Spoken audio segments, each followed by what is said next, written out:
I'm going to share the screen.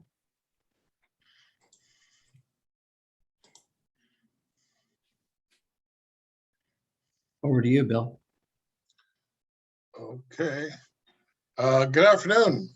Today's speaker, Gordon Kubanek, is a man of many talents, a graduate of Queen's and with a master's at McGill University in chemical engineering, which he applied to work after graduation in the pulp and paper business in British Columbia. A beekeeper in later years, which resulted in a fascinating look at this in a CACOR Zoom event he gave a year or so ago, and highly recommend to those who haven't seen it yet on the CACOR website. He's a political pro after running as a candidate in 4 provincial elections and in the last federal election. He also served as a member of the CACOR Board of Directors as a very capable treasurer. And finally, and most pertinent to the topic today, a very experienced high school teacher in maths and science for over 30 years in Canada, the United States, and briefly in Australia. So I'm looking forward very much to his presentation on e-learning, friend or foe. Over to you, Gordon. Great. Well, thank you very much.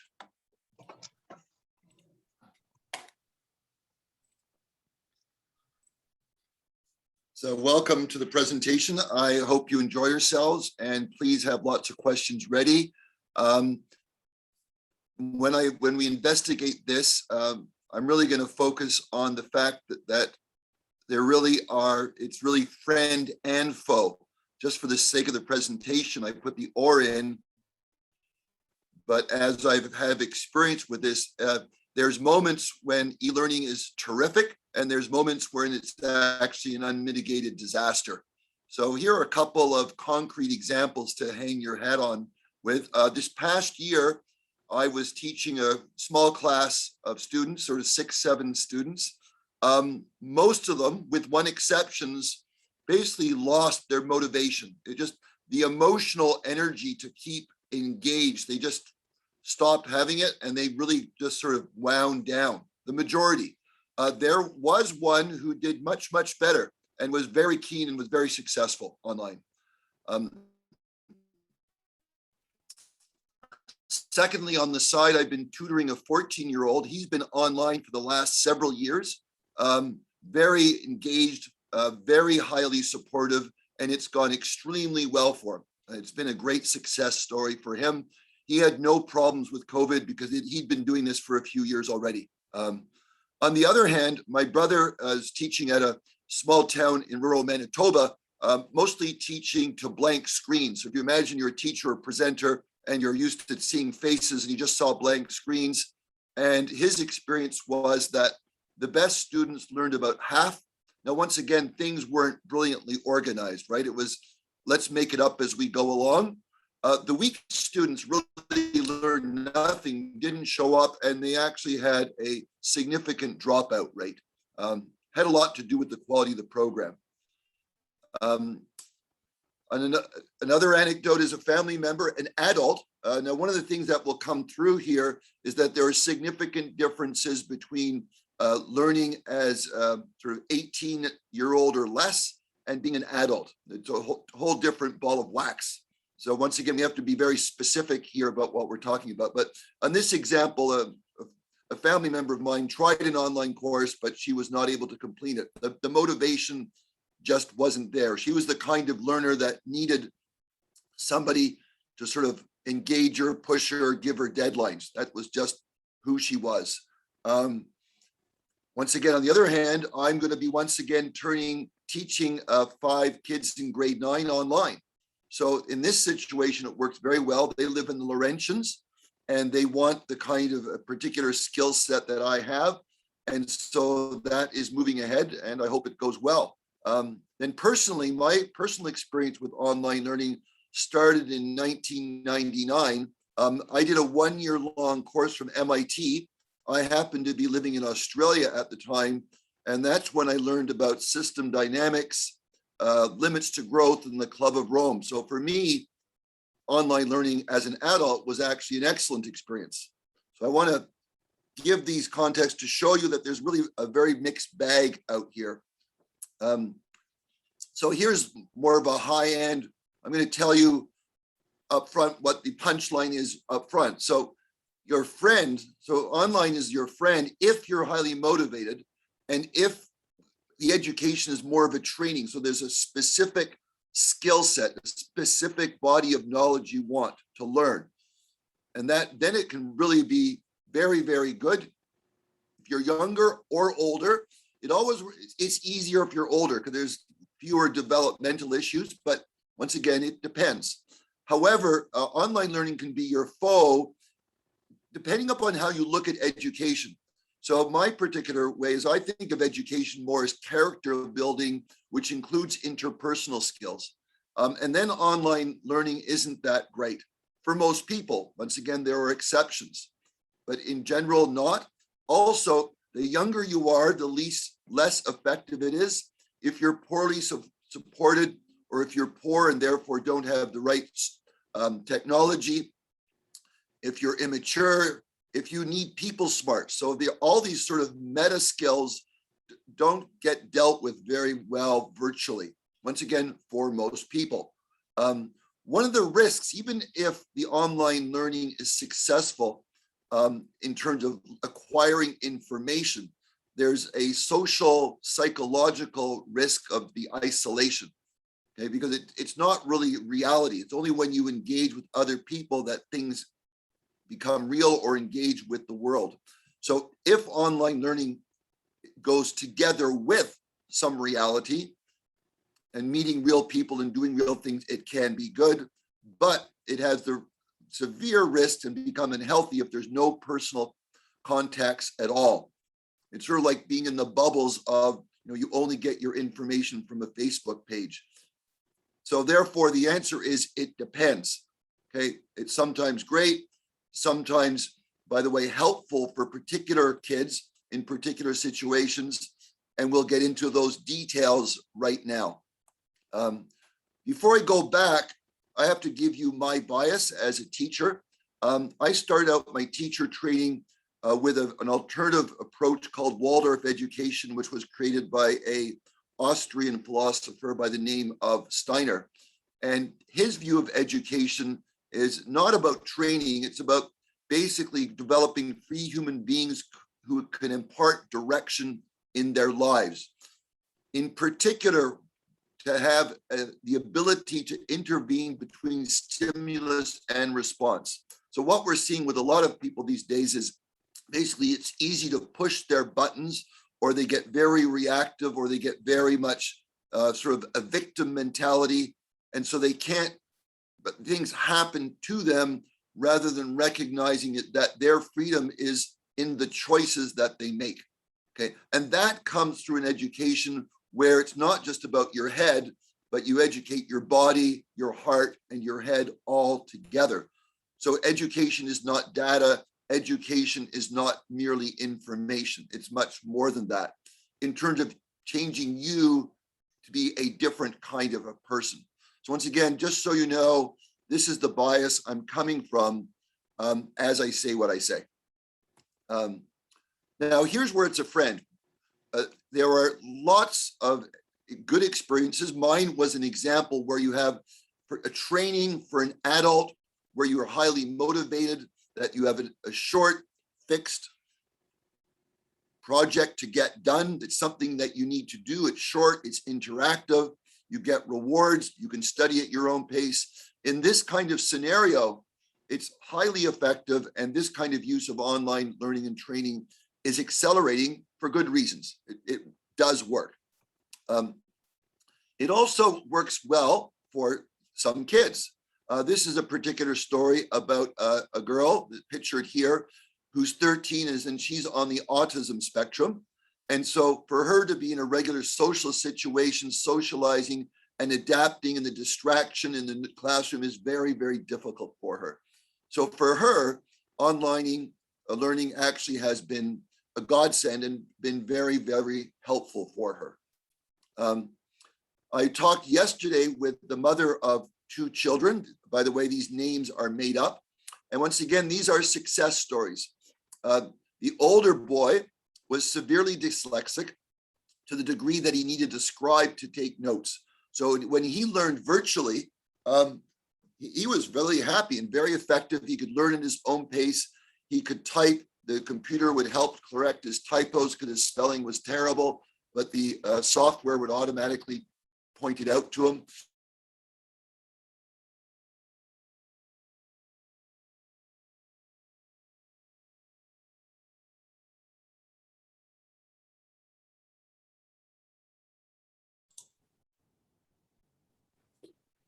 And this is a friend, which is in fact the daughter 13 who's on the autism spectrum, and she did very well. And also, online schools are growing, and in fact, we've got Marilyn on board, and she knows how well these work. She's been involved in it for some time. The Colorado Spark Online Academy has over 200 students enrolled through K through 8, and it's reported to be growing quite healthily. Being bullied in school, of course, when you're with online classes, you don't have to put up with who is interfering with you in the hallways, and hence don't have any social anxiety and overthinking. It's so much easier for those who are being bullied, and the children don't have to deal with some of those pressures. A friend then for a university student, completed university and a virtual degree, but the first job was a hard time fitting into the corporate culture, and was not able to really see what was going on between the lines, and his community was very poor, and he eventually lost his job, and was so traumatized that he eventually changed his careers. Emotional self-regulation, ADHD, of course, is it made worse by social stress? Well, according to Gabor Mate, rather than an inherited disease, ADHD is reversible, and just a developmental delay with origins that go back to infancy, rooted in multi-generational family stress and disrupted social conditions in a very stressed society. Apparently, circuits in the brain whose job is to do this emotional self-regulation failed to develop well in infancy. He showed that how turning out and distractibility are the psychological products of life experience, and this programming can be changed. As a foe, control. Most people have a need to control, to have control of the situation that they're in, but really the reality is that there's very little that we really can control. We can only control our own responses. Trauma is not the event, it's how we react and heal with support from the event. Of course, being online and using electronic means to communicate, emphasize control, and make us think we or another person are in control because we're controlling that machine, or somebody's controlling it at the other end. This makes some of us less capable to cope with life, when in fact the events in life catch up and there is no control.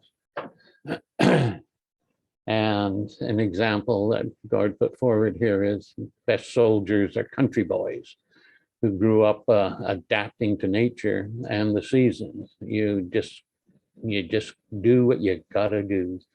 And in fact, I can add that Interestingly, some of the best soldiers are biker gang, Hell's Angels types. They're so used to taking orders.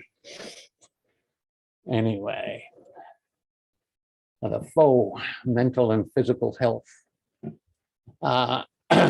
You worsen mental or emotional health in their children compared to children who receive in-person instruction. During COVID-19, this was worse just about for everyone. There's also people more likely to say their children were less physically active, spent less time outside, spent less time with friends, and essentially doing less of everything. And virtual instruction, of course, contributed a lot of emotional distress for the parents because they're not familiar with how it works, and often they don't even know what the equipment is. Distracted, and that's a full, of course. There's lack of structure, and there are a lot of distractions that are happening both internally and externally, and there's other things happening around the home. And time management is not really well organized in a home. There's no start and end times. And here's start coming now. And we see more of what you like and less of what you don't uptake or update your own topics. Now, Gord, do you want to take over? I'm at item 5 on this slide. Great. Thank you very much. Hello there, everybody. It's Gordon back again after technical difficulties. I'm on my cell phone right now. So we're at the distracted slide. Is that correct, Art? Yes, item 5. Great. Great. So one of the other foes in terms of e-learning, depending upon your maturity level, once again, there are distractions in the classroom as well. So this idea of distractions can be either worse online or better online. It does depend upon the kids. But for the majority of kids, they need external structure, and they have to have a way of not clicking. So for example, there'll be students I hear with my wife at college, they're listening to the course while they're in bed in their pajamas, and they're playing some video games at the same time as they're, listening to the lecture. And so this idea of having distractions, everybody can multitask. Well, they do, and then they don't really learn very much. And so the younger you are, the harder it is with technology. Technology just really is begging you, please be distracted. So distractions are always an issue, but it's usually, for most people, it's worse online. The other thing is the sort of regular rhythm, the structure of sleeping properly, doing things. All of these things happen with technology. So the distractions, it turns out to be a big negative unless things are structured properly, unless there's somebody else there, unless there's motivation and maturity. And often these other things are not there. Next slide.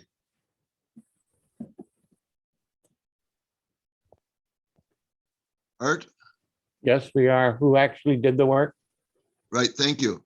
One of the things that happened over the past year is that this sort of is morphing into the whole cheating thing. Online, it's really hard to actually did the work.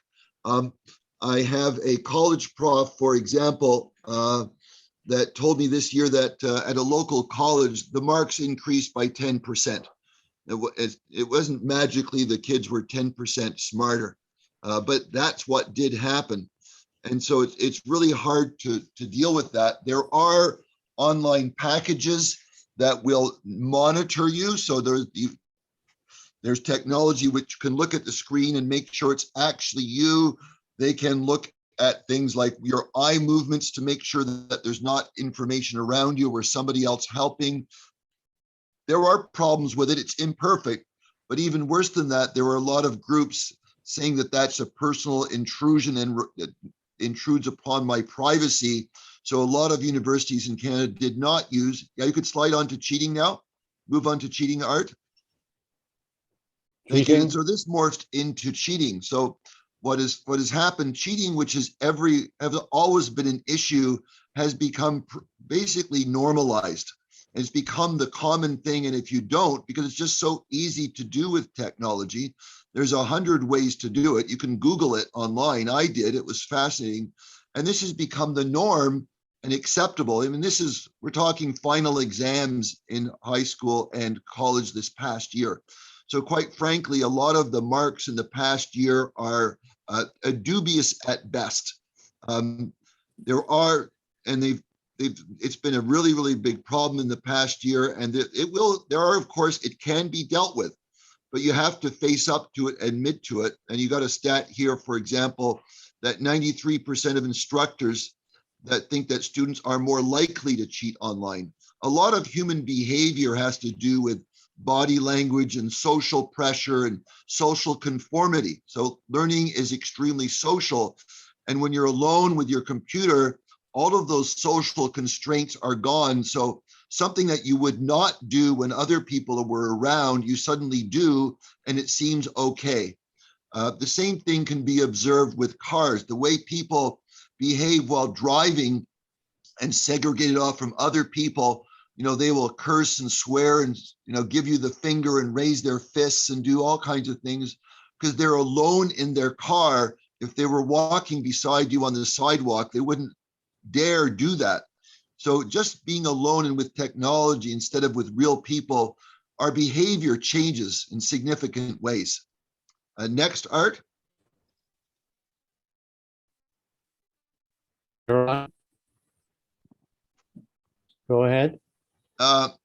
These are just more evidence for the whole cheating scenario. So this is just more data if you want to look at it. Just in his example of sort of the problems in terms of adapting to this, because once again, at the end of all this, in spite of everything I'm saying, I'm convinced that e-learning will continue, that it will continue to grow. And the really issue is that how do we do it properly and how do we target it when it works and when it doesn't work? And when it does work, even then, how do we do it properly? So at the University of Ottawa, for example, they tried to implement an exam security system and the student council stopped it. So they weren't able to do that. And you can see from the graphs here that the amount of cheating, there's data to support that this is actually going on. This is not just sort of Gord's opinion. Next, please. How to cheat.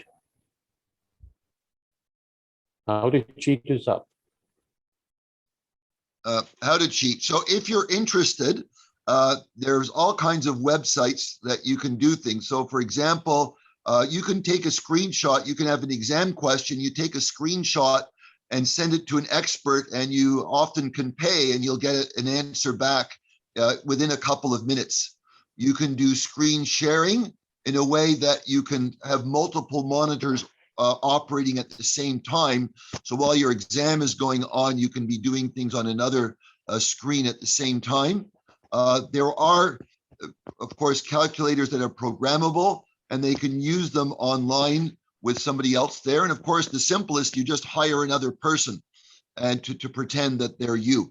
So there's all kinds of ways to cheat. It's kind of fun. I'd almost recommend if you want to have a good time, just go online and learn how to cheat, and you'll have a lot of fun. Next, please. Oh, the digital divide. Yeah, digital divide. This is one of the big ones. This example of right now, me having my system collapse. I'm in the countryside. So even though I'm in the city of Ottawa, I have no fiber optics. I have no high speed. I have to use a wireless through a cable, through a local tower. The connection is dubious at best. I'm just using my cell phone. And so what just happened with me is a perfect example. I'm now working from my cell phone, so I'm wealthy enough to have a good data plan. A lot of people don't have good data plans like I am. But even out here, even though I'm in Ottawa, I only have 1 or 2 bars on my cell phone, okay? And so it's not as reliable as you'd think it would be. At our cottage, for example, it's by a satellite, and whenever there's a rain cloud going by and it suddenly rains, we lose our internet connection.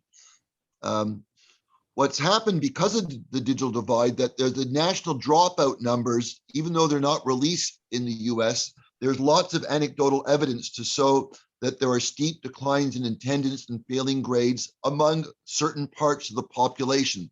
So the kids who are well supported, have good technology, live in school boards which can be properly resourced, things have gone, relatively well. But for those who aren't well supported and don't have support at home and good technology, well, then there's, they are left out of the trouble.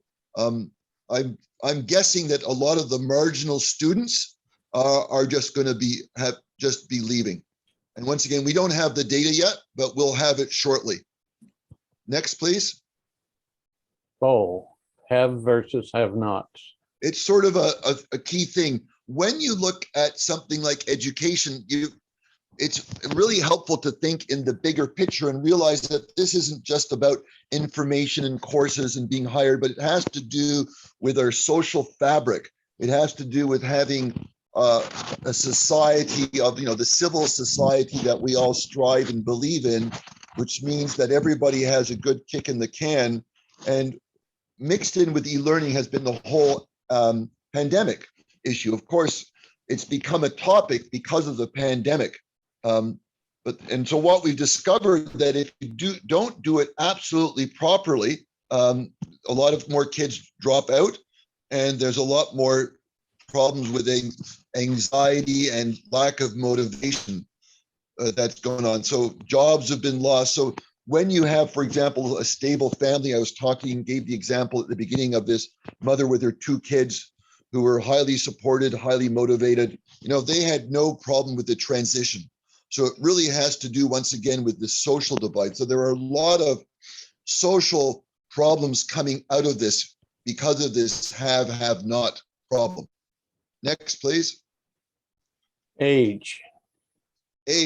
One of the things that's become clear is that the older you are, the more motivated you are, and they go together, right? So it's not as simple as older is more motivated, but you have to be, it helps to be older. It helps to be more motivated. All of the things really matter. It's clear that for the younger kids, let's say, we all know that if you're in kindergarten or grade 1, online learning just doesn't cut it. They're just not capable of doing that. But even at the older level, this is an example from University of Ottawa. There are still problems even for university age kids, okay? And so, for example, this professor says they're doing bimodal right now, which means some of the kids will learn online, some of the students will learn live in the classroom. This particular student called Gansman volunteered for doing this bimodal thing so that he could also have some in-person learning, right? So what he discovered that some students have embraced virtual learning, but most of them had a difficulty keeping up. Attendance dropped off. It's because learning is extremely emotional. It turns out our learning is extremely social. And I want to give you a sort of a silly example, but I've seen this apply to students as well, but it's more dramatic. So we had an old dog which we trained not ever to come into our dining room. So we had a ceramic floor in the kitchen and a wooden floor in the dining room. And after several months, we eventually trained this old dog. Here's the line, do not cross. And the dog did it. Dogs are trainable. We then got a younger dog and started teaching the dog the trick, but turned out we didn't need to. When the younger dog started to cross the line, the older dog just growled. And literally the next day, the younger dog knew, don't cross the line. And it wasn't us who had done it. It was the dog. Whereas learning doesn't just come from the teachers. A lot of learning comes from your other students. It's a social experience. Certainly my experience at Queen's in engineering, it was highly social.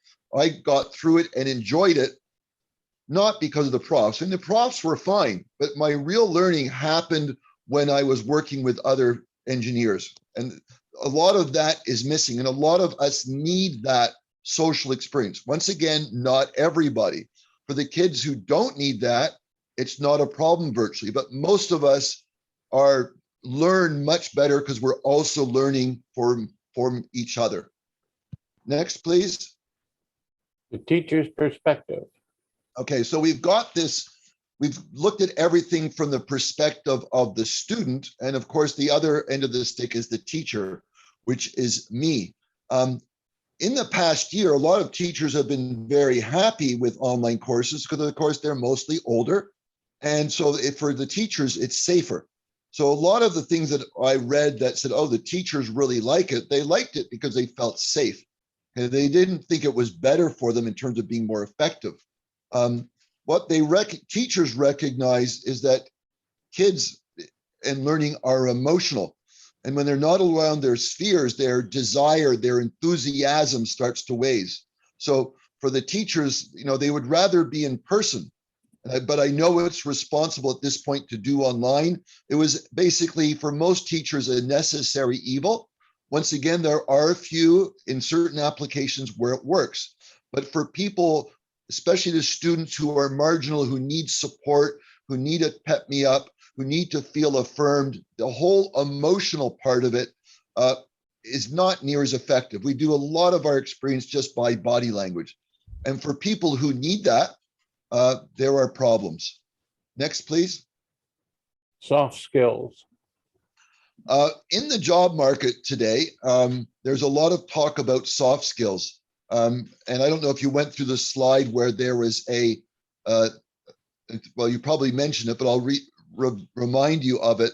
There was a student that I know who was very happy learning online.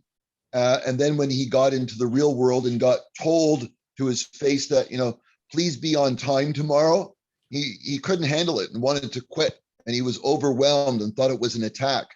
And another boy I knew who did very well online, learned his courses, got his degree, first job, all the soft interpersonal skills, the reading into things, the reading between the lines, all these things of, going beyond the scope of the project. Well, that job, he lost that job within a few months. So once again, not everybody, but there are these other skills which don't happen very well online. Now, if you're the kind of person who doesn't have them naturally, if you don't have this aptitude for empathy and reading body language and reading between the lines, if that's not your skill set, you need to learn it, and you don't learn that online. So this is something that online just doesn't do. Now, people who have those skills because of their family situation or how they're brought up or just who they are, once again, for them, it's not a problem. Next. Education equal character. So once again, I'm just going to go, this is going back to my bias at the beginning. I actually think that education is really about character. This is definitely the Roman view. And I'm going to read from one of my favorite writers, Marcus Aurelius, who I'm sure is well known to most of you. This is the mark of a perfect character, to pass through each day as though it were the last, without agitation, without torpor, and without pretense.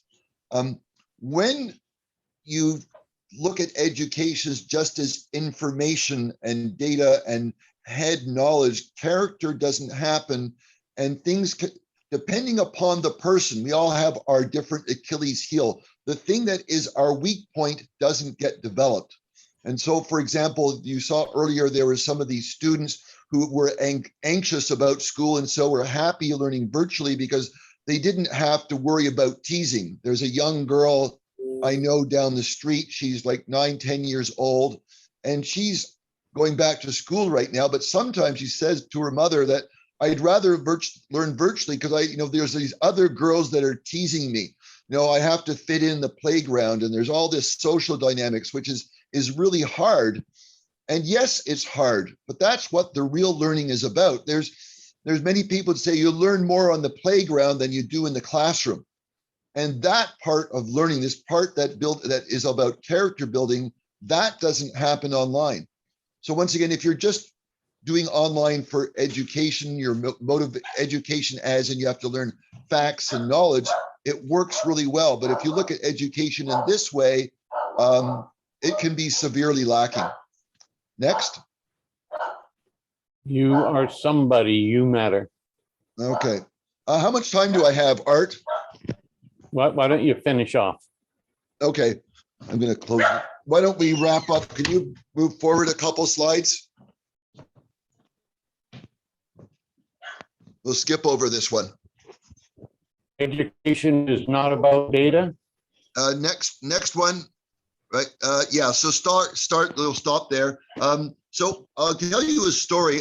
Next one this is a story from grade 1. So I have a niece who teaches grade 1 in Manitoba, and she's finding, because when you do online learning, there's this bias about technology. It's as if the machine will do it for you, and forgetting that education is really about we as primates training the youngsters to be mature adults. It's about this, very, hard to define thing called maturity, responsibility, all of those non-data kind of things. So she's now getting students in grade 1 where, because the parents basically have abdicated their education to a tablet or a machine, the kids are basically here's a tablet, go teach yourself something, here's a game, there's a story. The result is they don't interact with their kids, they don't have conversations, they don't read them stories. And when they go to school, they're basically unsocialized, and they don't learn very well because they've learned things in a way that they don't see the storyline. So she gave the example of that they can't follow the stories or connect things. They have information, but not connections. They can't do things. They have difficulty, for example, hearing the tone of voice, a question mark versus an exclamation mark. Now, this is a subtle point, but e-learning, once again, it sort of abdicates the human responsibility and takes away the human element when those things are important. And the younger you are, the more important those things become, because you're learning by osmosis, you learn by imitation, you bond to your teacher, you bond to your mother. It's all about social bonding. And when e-learning is used in a way where the human beings involved abdicate their part in the equation, there are great problems in a behavioral level. So can you screen to the end there, Art? I think we're done. Do you trust Google? Let's just skip to the end. In conclusion, so at the end, so the conclusion is we're doing an experiment. Our kids are guinea pigs. I certainly felt that way over the past year when I was teaching my small class. There are absolutely places for e-learning and online learning. It's easy. Motivation is a big deal. Support is a big deal. Knowing when it's appropriate and when it's not. Certain kids, because of their situations, once again, dyslexia, anxiety, it has its place. But even then, that can be a problem because then they don't develop those meta skills which are necessary to live in the real world with other people. But Flip, I do think it's going to grow in spite of everything I've said here, in spite of all of that. You can see that I see a lot of the problems with online learning. I still think it's going to grow. I think it's going to become more and more mainstream. So the only thing I can say, let's do it properly, because when it's done properly for the right person in the right way at the right time, it can be a very effective tool. But if you don't do it properly, you actually end up damaging people in an extreme fashion.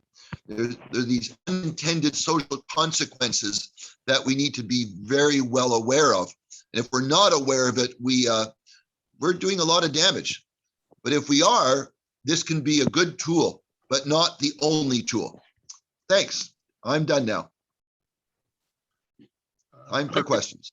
Thank you, Gordon. As the question taker, I take advantage of my position and maybe ask the first question while others think about what questions they would like to put into the chat area. And we have a couple already. I wondered, you didn't mention the difference in effectiveness for e-learning by subject. And what I'm thinking of compare, I realize that you're mainly in the math and science or physics area, but I wonder if you're aware of difficulty or effectiveness for those teaching languages, for example. I did both. I taught this the past year. I did a lot of history courses and English courses as well. So I did more of the arts as well. It doesn't work for painting very well. No. Okay, so I worked with a teacher who was teaching a painting class, and it was much better live. She did have to do part of it online.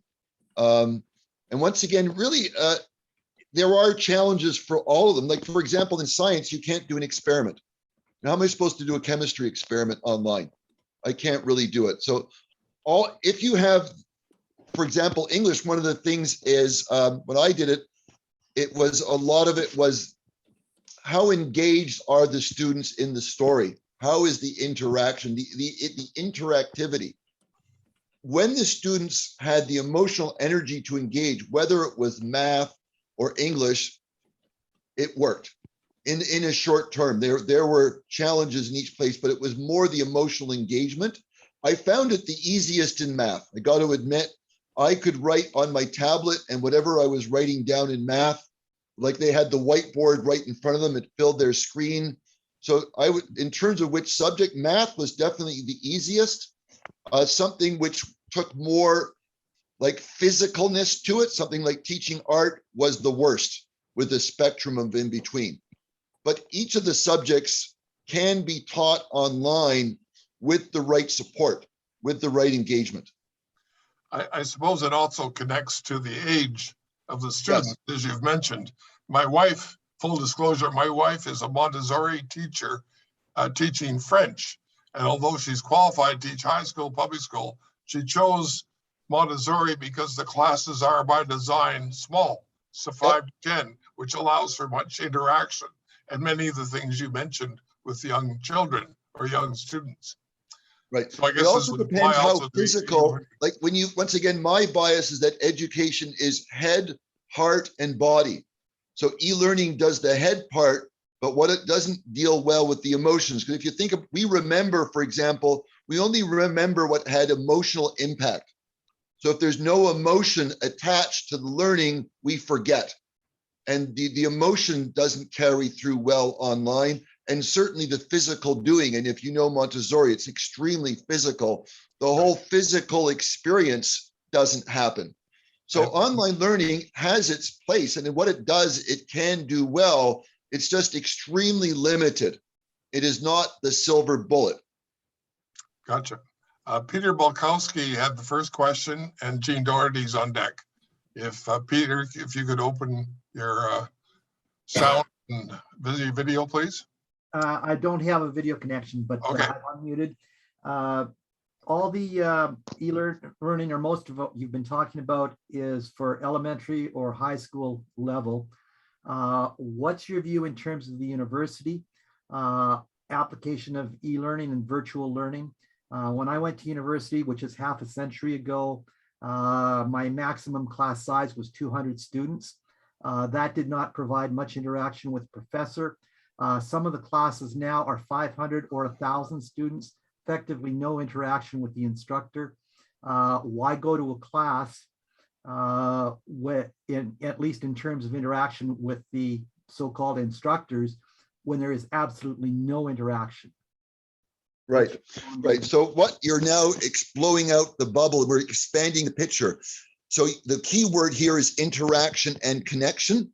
And you are correct. The trend certainly at universities and colleges is to turn, my wife's a university professor, okay? And my cousin is, and I have lots of family members who teach at that level, and all of them have seen universities go from a focus on education to a focus as a business. They are now, I'd say, the majority of how they operate is as a business rather than an educational institution. So you are correct in that you're anonymous and you're a nobody and you have no connections most of the time.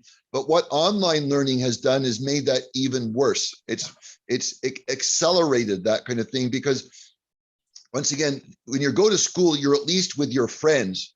at least you get to interact with other people. You get to go in groups and you get to rub shoulders and debate with people. You get put into small modules.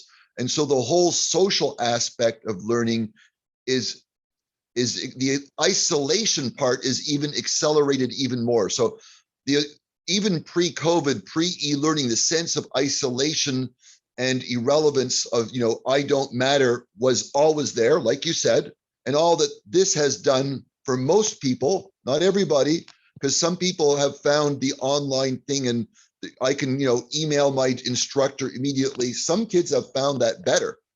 But for most people, all it does, it's accelerated the isolation. So what you're talking about as well is the bigger fact that we are isolated. And that's happening, for example, the demographic, to blow it out even more in terms of the social implications. The largest demographic in North America is people living alone. People are extremely isolated, and a lot of the problems we've had through COVID are because of that isolation, which once again has been accelerated. So for me, the isolation part is a very big deal because we are social beings. We learn socially, we learn skills to be social. So anything which supports this socialness, the sense of social cohesion is good. Anything which promotes isolation, I see, in spite of the fact that you might have more factual knowledge in terms of the health of the society, is less. Thank you. Thank you. Jean Doherty, you're next, and Valerie Hume's on deck. Yeah, I'm fine. I'm fine. Thank you, Gordon. Interesting topic. And what I'm thinking about is, when I was working and so on, I was supposed to take courses and they were done online and everything was done when I was available, like when it suited my time. And this is more like the correspondence schools that we used to hear about, that somebody could do a degree or high school by doing it through correspondence. And what we saw in Ontario and what's gone through with COVID is that people were scheduled times. You had to be online with your teacher and so on when they were doing the work this past year. So in a way, I'm asking the question, sort of, how can we make it so that we do, there's good outcomes that happen with the kids that are being scheduled rather than the ones that do it at their preference, at their time. Now, are you saying, which do you think is better, being scheduled or being able to do it at your own time, at your own pace? I know for myself which one would be better, but in general, is it better for the kids, for the majority of children, to be able to do it as a scheduled thing, or something when it is when they can do it at their own leisure? I suspect the younger kids need to be scheduled, but that's my. I don't see for the younger kids online working at all. That would be my comment. I don't think it's helpful in terms of their emotional. For example, there's a concept called emotional regulation. Okay. They don't learn that when they're learning online. So you're going to school to learn emotional regulation. In other words, you don't throw a hairy fit because you didn't get your way. You don't learn that at all. And that's an issue, in grades 1, 2, 3, 4. Okay. So just learning so it's in terms of what actually matters for them to interact and to be self-motivated. Online actually doesn't work at all at the younger ages. The answer is partially it depends. I'm sorry to give you that answer. It depends upon motivation. So for kids, I have a young man here, for example. He's doing my tiles in my kitchen, and he with one of the students where doing everything lockstep in the classroom didn't work at all.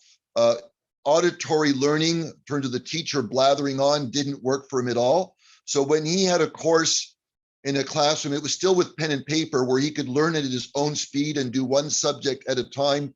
That was much better for him. And he was able to get his high school diploma only because of that.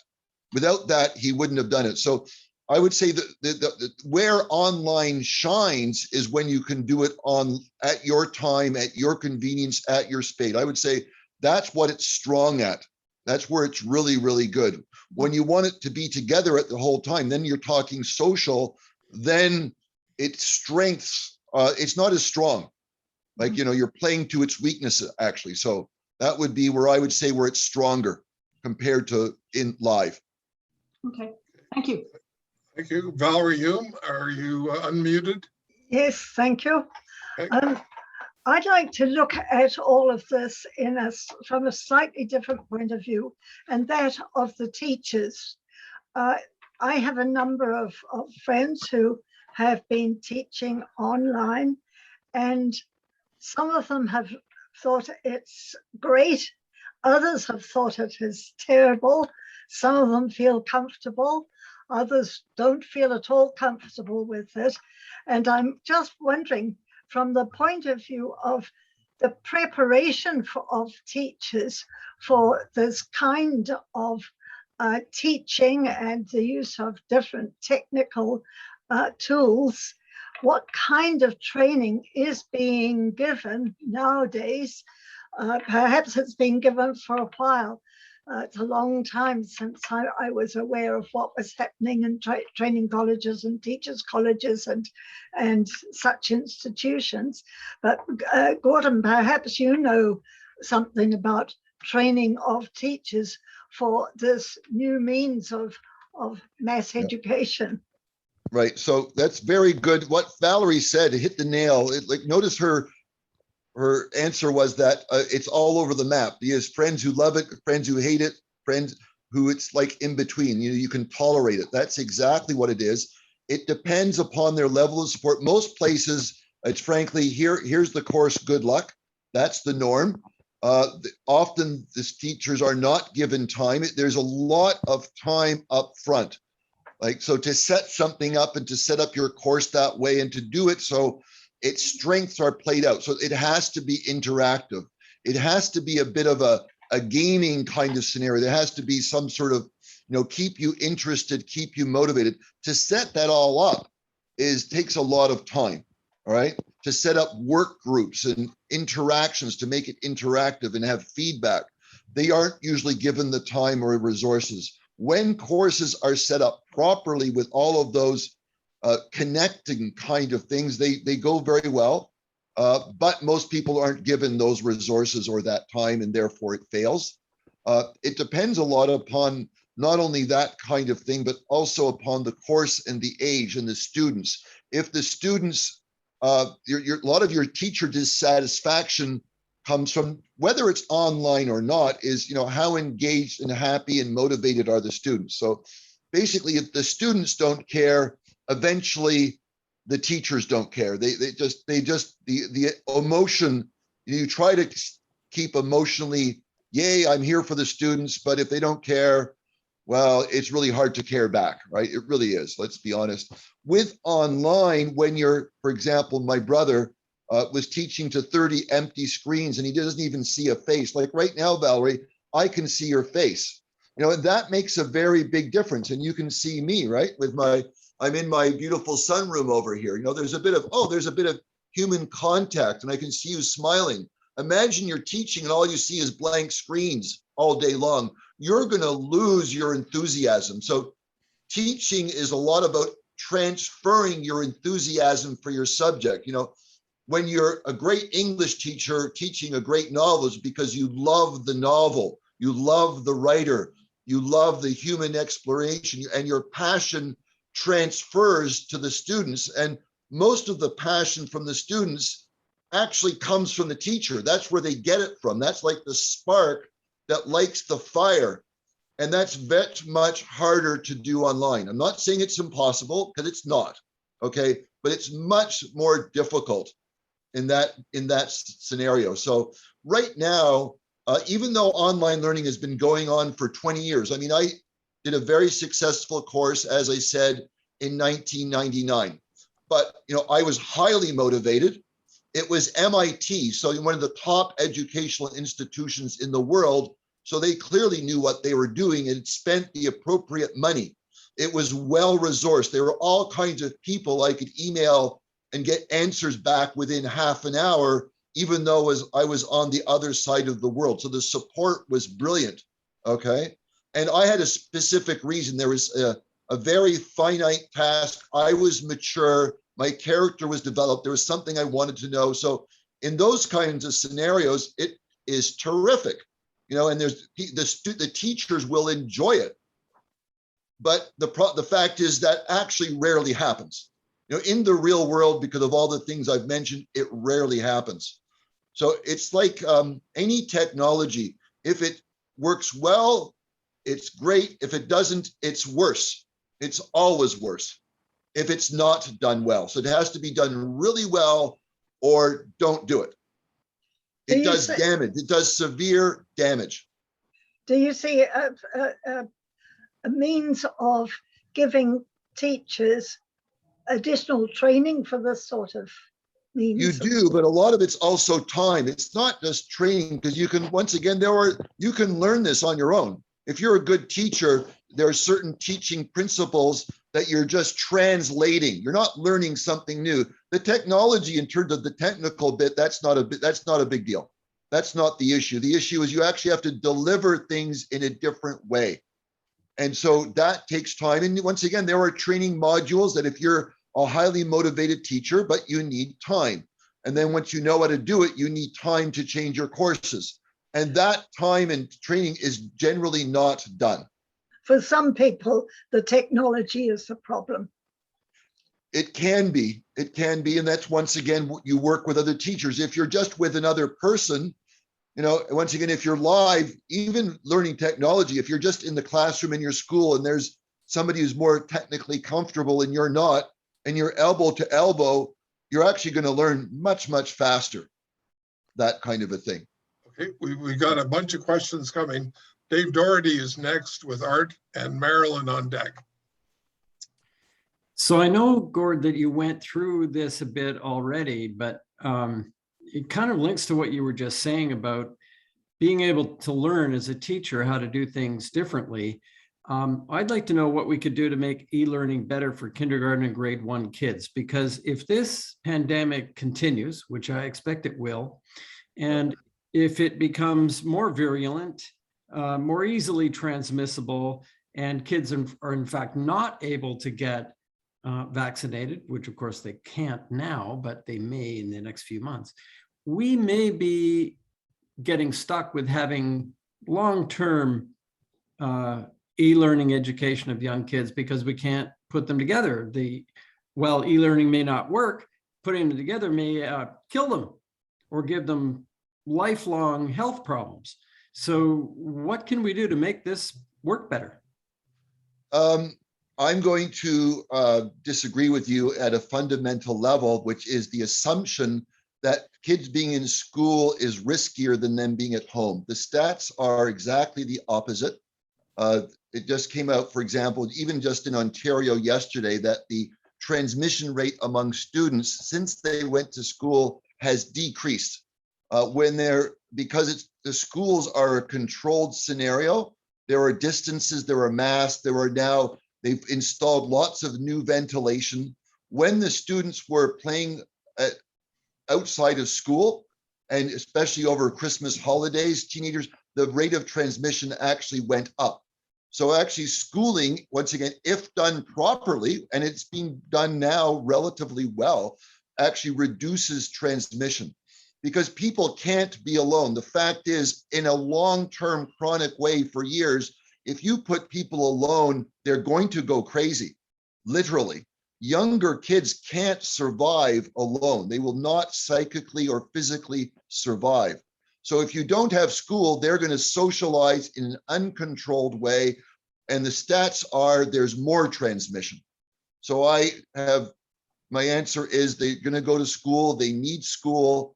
They need to do that. I don't see that as an option. And I see the unintended consequence of not putting people together. So for example, let's say I'll give you a silly example. So the city of Ottawa shut down the skating rinks this past winter because they were scared of COVID transmissions, right? Which was insane, because when you're outside, there are virtually no transmissions. So what do people do? Well, guess what? People are people. They made their own outdoor skating rink in their backyard, which were smaller and people were closer together. So because people are people, there's always going to be this way around things. And so I don't think that the way you're assuming things is valid, actually. Statistically, it's not true. And also, I would consider it at that age, developmentally, online learning would actually distort them and result in them having increased risks of not having been socialized and learning in a way that is human, all right? In terms of the fact that to read facial expressions, to read tone of voice and read between the lines and copy, because they learn when they're young by mimicry. They're just copying whatever's around them. So instead of learning from a human, instead of copying a human being, they're copying a machine. And I don't see that ending well. Okay, thank you. Art Hunter's next, Marilyn's on deck, and then Peter Bulkowski on deck. Okay, Gordon.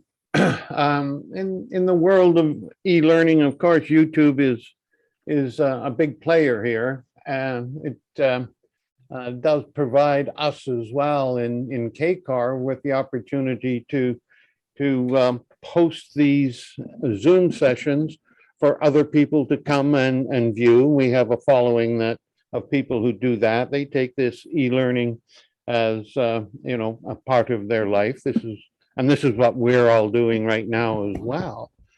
The issue in my mind is how do we get the very subject matter being climate change to the 20 and 30-year-olds? Those are the imminent leaders that are going to have to really take charge and make things happen. We're failing in our generation and passing it on to subsequent generations. We've got a duty to, in fact, leave them some material that will assist in their learning. How can we use or capture the knowledge we know and have been building on climate change and deliver it to the 20 and 30-year-olds? Okay, so I'm going to step back and then give the answer. Okay, so I was talking with a friend who has a private company in Montreal the other day. It's a technology company, environmental. And he said, in terms of him operating his company virtually for the older, and he mostly has engineers, by the way. So for the older engineers, they were actually more productive working from home. And he includes himself. He's actually more productive at home.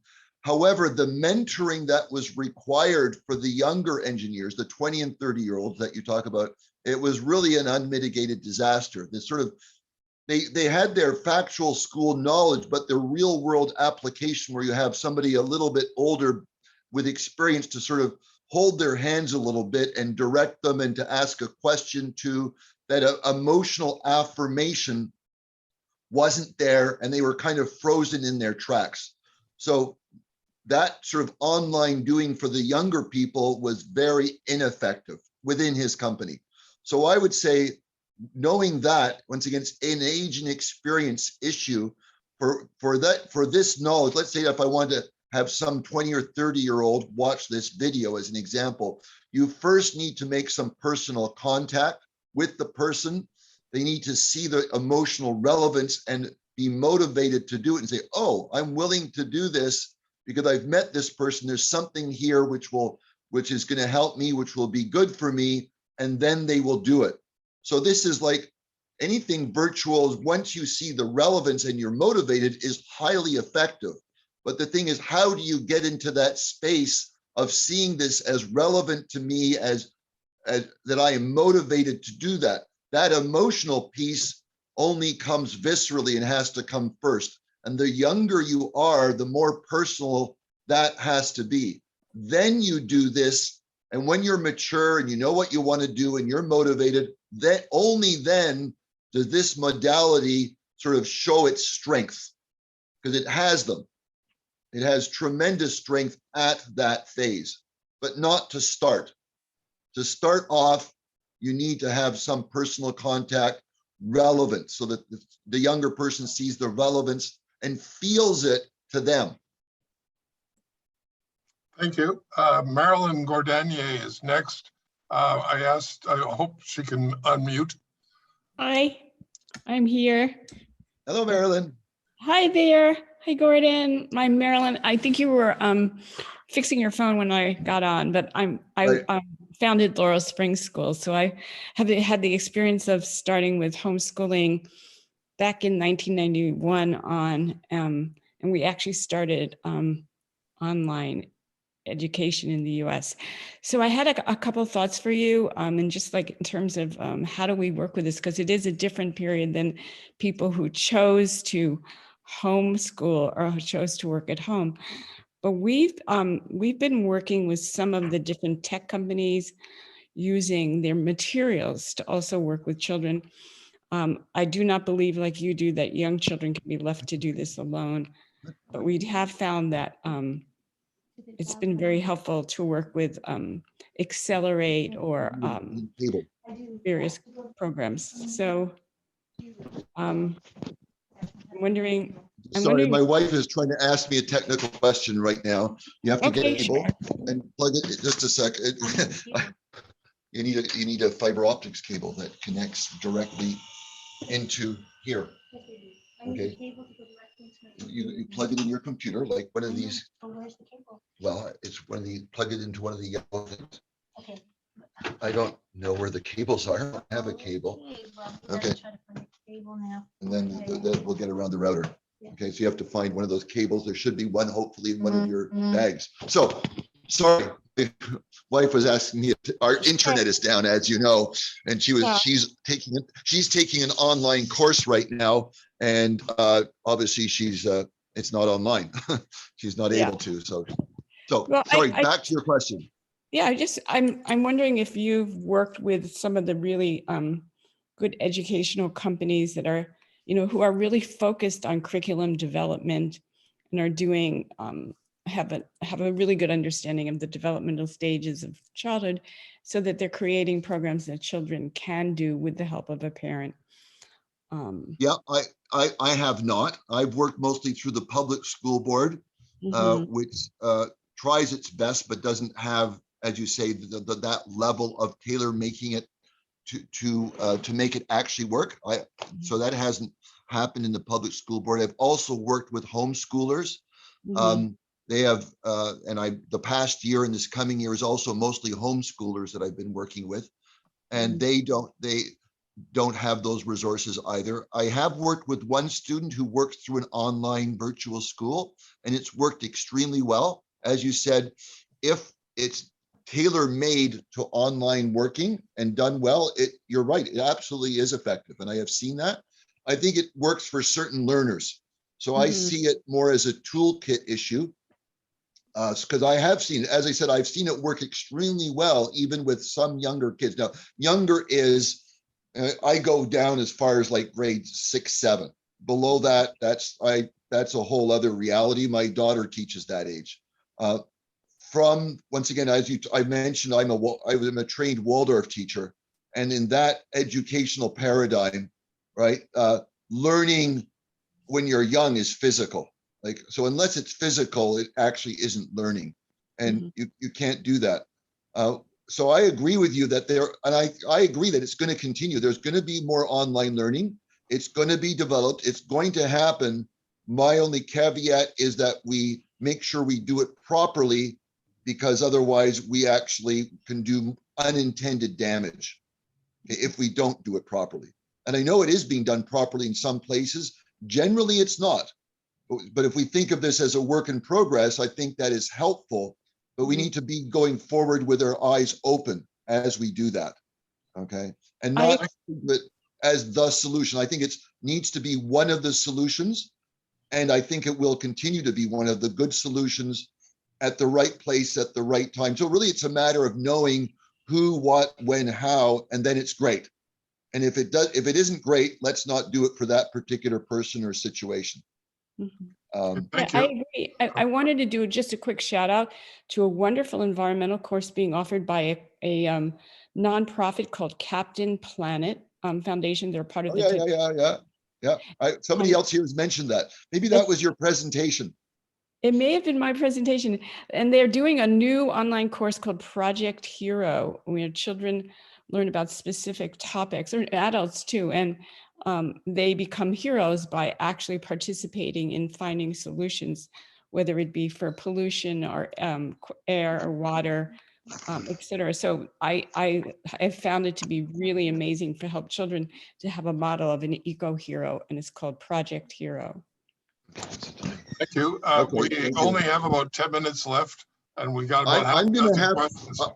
I'm gonna have to leave. I got something going on right here, so I have to leave to look for some fiber optics cables for my wife. So I apologize, but I'm gonna have to go now, okay? Okay. So I'm sorry about that.